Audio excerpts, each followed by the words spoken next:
नमस्कार, वंदे मातरम।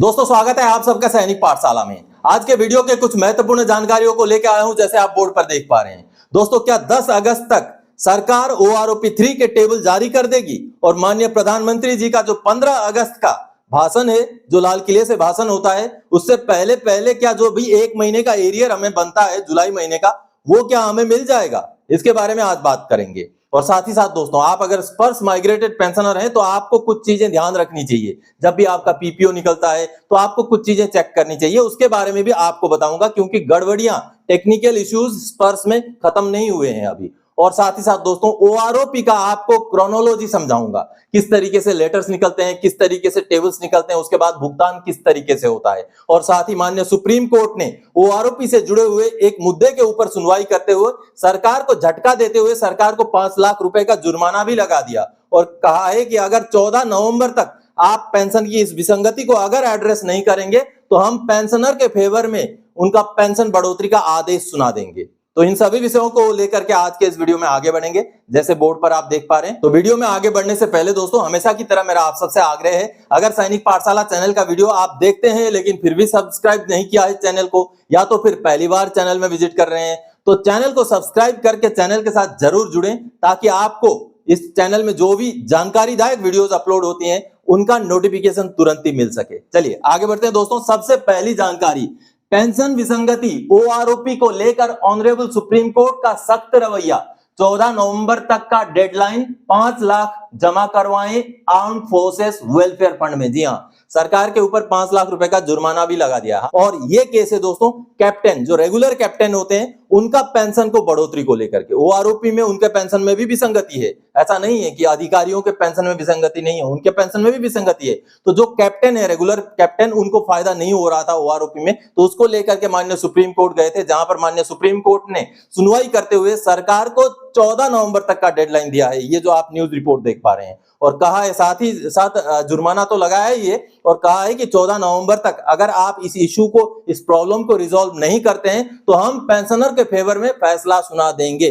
तो कहीं ना कहीं ये एक बहुत बड़ा इशारा है माननीय सुप्रीम कोर्ट का कि पेंशनर के साथ आप अन्याय नहीं कर सकते। चलिए अगली जानकारी दोस्तों, खबर आई 10 अगस्त तक OROP3 के टेबल हो जाएंगे जारी, साथ में एक्सपेक्टेड पेंशन टेबल भी आई सामने। जी हां दोस्तों, अब सोशल मीडिया में, प्रिंट मीडिया में भी ये बात चल रही है कि 10 अगस्त तक OROP3 के टेबल जारी हो जाएंगे। और ये भी बताया जा रहा है कि 15 अगस्त तक जो 1 महीने का एरियर बनता है उसका भी क्रेडिट होना शुरू हो जाएगा, क्योंकि 15 अगस्त को माननीय प्रधानमंत्री जी का भाषण भी चलता है लाल किले से। तो हो सकता है उससे पहले, मतलब ये कयास लगाए जा रहे हैं कि वो 1 महीने का एरियर भी आ जाए और OROP3 को इंप्लीमेंट कर दिया जाए। तो दोस्तों, पहले तो जो 10 जुलाई 2024 का लेटर निकला था, आप सबको पता है, उस लेटर में कहीं ना कहीं असमंजस लोगों में थी कि वो लेटर फेक है, वो लेटर सही नहीं है। लेकिन अब सोशल मीडिया में चलने लग गया है कि नहीं, वो फेक नहीं है, वो सही है। हालांकि पहले दिन ही उस लेटर को लेकर के मैंने 5 ऐसे फैक्ट सामने रखे थे, जिससे मैंने ये बताया था कि वो लेटर फेक नहीं हो सकता। क्योंकि एक फौजी क्लर्क होने के नाते जो भी मेरा एक्सपीरियंस है, लेटर देखने से पता चल जाता है। क्योंकि लेटर कहीं अगर पुटअप होता है तो उसमें अंडरलाइन किया जाता है, पढ़ते हुए जो अधिकारी होते हैं उसको अंडरलाइन करते हैं। कई चीजों, जैसे वहां पर रिसिप्ट का स्टैंप भी लगा हुआ था, नौसेना प्रमुख का जो सचिवालय है उसका वो डाक रिसिप्ट करने वाला स्टैंप था, वो ओरिजिनेटर का स्टैंप नहीं था। और जिन्होंने अधिकारी ने साइन किया था उनका भी ऑथेंटिसिटी पता किया था। उसके साथ साथ जो लाइन एरियर को लेकर के लिखा हुआ था वो हूबहू वही लाइन था जो लोकसभा में सरकार ने जवाब देते हुए अपने जवाब में कहा था। और वो लेटर पहले निकल गया था और लोकसभा का जवाब बाद में आया था। इसका मतलब होता है कि जो सरकार बोलना चाह रही है वो सेम हूबहू वही वर्ड टू वर्ड लाइन वहां पर अगर लिखा हुआ है, इसका मतलब वो सरकारी लेटर ही है। इसी वजह से 5 जस्टिफिकेशन देके मैंने उस लेटर की ऑथेंटिसिटी आप सबके सामने रखी थी, जो अभी सच होती सामने आ रही है। एनीवेज, उस मैटर को छोड़ देते हैं। लेकिन अब ये बातें चल रही है कि 10 अगस्त तक जो है टेबल्स जारी हो जाएंगे, और उसके बाद 15 अगस्त तक जो है एरियर का, 1 महीने का एरियर बनेगा, उसका भी भुगतान हो जाएगा। इसकी सच्चाई क्या है आगे में OROP का क्रोनोलॉजी में आपको समझाऊंगा कि किस तरीके से OROP का भुगतान होता है और क्या 10 अगस्त तक हमारा टेबल जारी हो जाएगा। चलिए उससे पहले दूसरा जो मैटर है उसके ऊपर आगे बढ़ते हैं। PCDA स्पर्श की हरकतें देखिए, कभी भी कुछ भी हो सकता है, हो जाएं सावधान। जी हां दोस्तों, आपका अगर खास करके पीपीओ निकल रहा है, कोरिजेंडम पीपीओ जारी हो रहा है, तो उस कोरिजेंडम पीपीओ में जरूर चेक कीजिए आपका डाटा।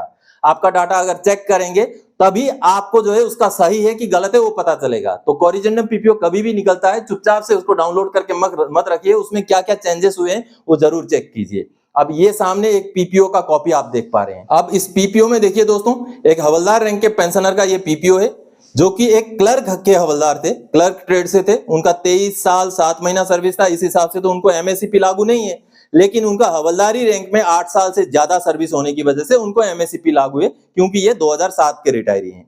अब चलिए, इनको एमएससीपी लागू करके ये पीपीओ निकाला गया है। जी हाँ, एमएससीपी ग्रांट करके ये पीपीओ निकाला गया है। और देखिए पीपीओ में अगर आप ध्यान से देखेंगे तो उनका पे लेवल 06 कर दिया गया है। बिल्कुल सही है, पे लेवल 06 न्याय सुधार के हिसाब से ही होता है। एमएससीपी न्याय सुधार का भी 06 होता है, यहां तक तो ठीक है। लेकिन अगर आप इनका बेसिक पेंशन देखेंगे जो कि 22,257 है, यानी कि हवलदार रैंक का ही है।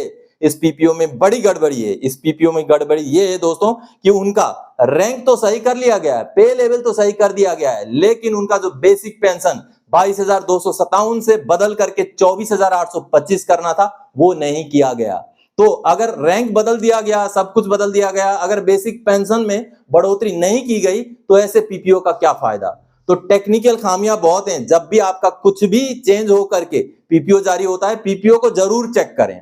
और पीपीओ में अगर गड़बड़ियां हैं, अगर खामियां हैं, तो सीपी ग्राम्स में ग्रीवेंस डालें, क्योंकि स्पर्श में ग्रीवेंस डालेंगे तो कई बार हमने ये देखा है कि स्पर्श का ग्रीवेंस को क्लोज तो कर दिया जाता है, लेकिन उसका निपटारा नहीं किया जाता। जो ग्रीवेंस आपने डाला उसका समाधान नहीं किया जाता, सिर्फ ग्रीवेंस को क्लोज किया जाता है। इस वजह से आप स्पर्श में डालना है उसके अंदर भी डालें, लेकिन सीपी ग्राम्स में भी ग्रीवेंस डालें, ताकि आपका अगर पीपीओ में कमी है तो वो सही हो सके। और होगा, आपको सीपी ग्राम्स में ग्रीवेंस डालना पड़ेगा। चलिए आगे बढ़ते हैं। अब आपको मैं समझाता हूं ओआरओपी का क्रोनोलॉजी। क्या है ओआरओपी का क्रोनोलॉजी? ओआरओपी 3 का टेबल जारी होने का क्रोनोलॉजी समझिए। जी हाँ, कितना दूर है ओआरओपी 3 का टेबल अब हमसे? जी हाँ, अब हम सभी इंतजार कर रहे हैं ओआरओपी 3 का टेबल का। जी हाँ दोस्तों, सबसे पहले सरकार एक रूलिंग लेटर जारी करती है हर बार, ओआरओपी 1 में भी, 2 में भी, 3 में भी। और रूलिंग लेटर ओआरओपी 1 में जारी किया गया था 7 नवंबर 2015 को। ये सामने जो आप रूलिंग लेटर देख पा रहे हैं, अब यही वो लेटर है जो पहला रूलिंग लेटर है दोस्तों। ये ओआरओपी 1 लागू करने के लिए सरकार ने रूलिंग लेटर निकाला था। हर बार रूलिंग लेटर निकलता है। आगे मैं ओआरओपी 2 का दिखाता हूं। अब ये ओआरओपी 2 का रूलिंग लेटर है जो 4 जनवरी 2023 को निकाला गया था। ये देखिए, हर बार निकलता है, रूलिंग लेटर जरूर निकलता है। और इस 4 जनवरी 2023 के रूलिंग लेटर के बेस पर ओआरओपी 2 को लागू किया गया था। अब की बार भी रूलिंग लेटर निकल चुका है ओआरओपी 3 का। चलिए उसको दिखाता हूं। अब ये वाला जो रूलिंग लेटर आप देख पा रहे हैं दोस्तों, 10 जुलाई 2024 का, ये है ओआरओपी 3 का रूलिंग लेटर। 7 नवंबर 2015 को ओआरओपी 1 का रूलिंग लेटर, 4 जनवरी 2023 को ओआरओपी 2 का रूलिंग लेटर, और 10 जुलाई 2024 को ओआरओपी 3 का रूलिंग लेटर। हालांकि इसमें कई सारे डाउट्स थे, जो डाउट्स अभी क्लियर होते नजर आ रहे हैं और सबको पता चल रहा है कि यही लेटर ऑथेंटिक लेटर है। चलिए, अब इस रूलिंग लेटर के जारी होने के बाद आगे क्या होगा, अगला क्रोनोलॉजी क्या होगा। अब आप सबने ये देखा दोस्तों कि हर ओआरओपी से पहले सरकार एक रूलिंग लेटर जारी करती है। ओआरओपी 1 में जारी किया, 2 में जारी किया, 3 में जारी किया। अब इस रूलिंग लेटर के जारी होने के कितने दिन बाद टेबल आते हैं? ओआरओपी 1 में कितना समय लगा था, 2 में कितना समय लगा था, और 3 में कितना समय लग सकता है, वो समझते हैं। क्योंकि आपको क्रोनोलॉजी समझना जरूरी है, तभी आप समझ पाएंगे कि ओआरओपी 3 के टेबल्स कब आएंगे। अब ये जो सामने आप ओआरओपी 1 का सर्कुलर देख पा रहे हैं दोस्तों, सर्कुलर नंबर 555, जो 4 फरवरी 2016 को जारी किया गया। अब इस सर्कुलर को किस लेटर के बेस पे जारी किया गया? इस सर्कुलर को जारी किया गया दोस्तों 3 फरवरी 2016 का भारत सरकार का मिनिस्ट्री ऑफ डिफेंस का लेटर के बेस पर। यानी कि जैसे भारत सरकार ने लेटर निकाला उसका तुरंत एक दिन बाद ही पीसीडीए ने अपना सर्कुलर निकाल दिया। आगे नीचे आपको मैं भारत सरकार का वो लेटर भी दिखाता हूं, 3 फरवरी 2016 का। उसी लेटर में सारे टेबल्स भी जारी किए गए थे ओआरओपी 1 के। अब देखिए ये नीचे ये वाला जो लेटर, ये लेटर आप देखिए, ये 3 फरवरी 2016 का वही लेटर है मिनिस्ट्री ऑफ डिफेंस का, जिस लेटर के बेस पर सर्कुलर नंबर 555 यानी कि ओआरओपी 1 का सर्कुलर जो है जारी किया गया था दोस्तों। 7 नवंबर 2015 का लेटर था, रूलिंग लेटर भारत सरकार का, और 3 फरवरी 2016 को वो लेटर निकला जिसमें टेबल्स जारी हुए। अब यहां पर समय ज्यादा लगा है। समय क्यों ज्यादा लगा? लगभग 3 महीने के आसपास। इसलिए लगा क्योंकि OROP 1 था। OROP 1 में सारी चीजें, बहुत सारे कंफ्यूजन थे, उनको क्लियर करना था, टेबल सही सही जारी करने थे। हालांकि विसंगतियां तो बहुत रह गई, लेकिन फिर भी उन सभी चीजों को सेट करने के लिए समय ज्यादा लगा। अब OROP 2 में रूलिंग लेटर के बाद कितने दिनों में जो है टेबल जारी हुआ था वो समझते हैं। ये सामने आप OROP 2 का सर्कुलर देख रहे हैं, यानी कि सर्कुलर 666। अब देखिए, इस सर्कुलर में 20 जनवरी 2023 का सर्कुलर है।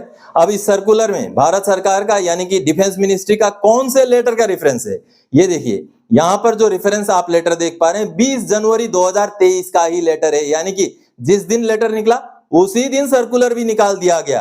अब नीचे आपको ये लेटर भी दिखाऊंगा जो 20 जनवरी 2023 का भारत सरकार का लेटर है, जिस लेटर में ही टेबल्स भी जारी हुए थे। अब ये रहा वो लेटर 20 जनवरी 2023 का, यानी कि जिस दिन टेबल निकला भारत सरकार के लेटर के तहत, उसी दिन ही PCDA ने भी सर्कुलर नंबर 666 निकाल दिया। तो अभी आप सबने ये देखा दोस्तों कि OROP 2 में जब 4 जनवरी 2023 को रूलिंग लेटर निकला, उसके बाद 20 जनवरी 2023 को OROP 2 का टेबल वाला लेटर भारत सरकार का निकला, यानी कि समय लगा लगभग 16 दिन। अब OROP 3 में रूलिंग लेटर कब निकला है? 10 जुलाई 2024 को। अब 10 जुलाई 2024 से आज हो गया 30 जुलाई 2024, यानी कि 20 दिन लगभग हो गया है। अब जो बताया जा रहा है कि अगस्त 10 तारीख को हमारा टेबल आ जाएगा या 10 तारीख के आसपास आ जाएगा। टेबल्स हमारे कभी भी आ सकते हैं, क्योंकि अभी समय लगभग 20 दिन हो चुका है। रूलिंग लेटर को जारी करके 20 दिन हो चुका है, तो ऐसे में टेबल्स हमारे हो सकता है कि 1 अगस्त को भी आ जाए, हो सकता है 10 अगस्त को भी आ जाए। इस वजह से, क्योंकि रूलिंग लेटर को निकले हुए समय हो चुका है और OROP 2 में जिस तरीके के रूल हैं वही सेम रूल OROP 3 में भी हैं, क्योंकि आपने लेटर देखा उसमें कि कोई बदलाव ज्यादा नहीं है। तो इस वजह से अब टेबल निकालने में ज्यादा समय नहीं लगेगा। तो कभी भी हमारा OROP 3 का टेबल वाला लेटर निकल जाएगा दोस्तों। और भुगतान भी जैसे 15 अगस्त की बात करी जा रही है, वैसे ही भुगतान भी हो जाना चाहिए। जिस तरीके से क्रोनोलॉजी आपने अभी समझा दोस्तों, उस हिसाब से हमारा OROP का भुगतान जल्दी हो सकता है। तो दोस्तों, आज के इस वीडियो में इन्हीं जानकारियों के साथ आया था। आगे और कोई जानकारीदायक आपसे सरोकार रखने वाला विषय लेके मैं फिर से हाजिर हो जाऊंगा। तब तक के लिए जय हिंद दोस्तों।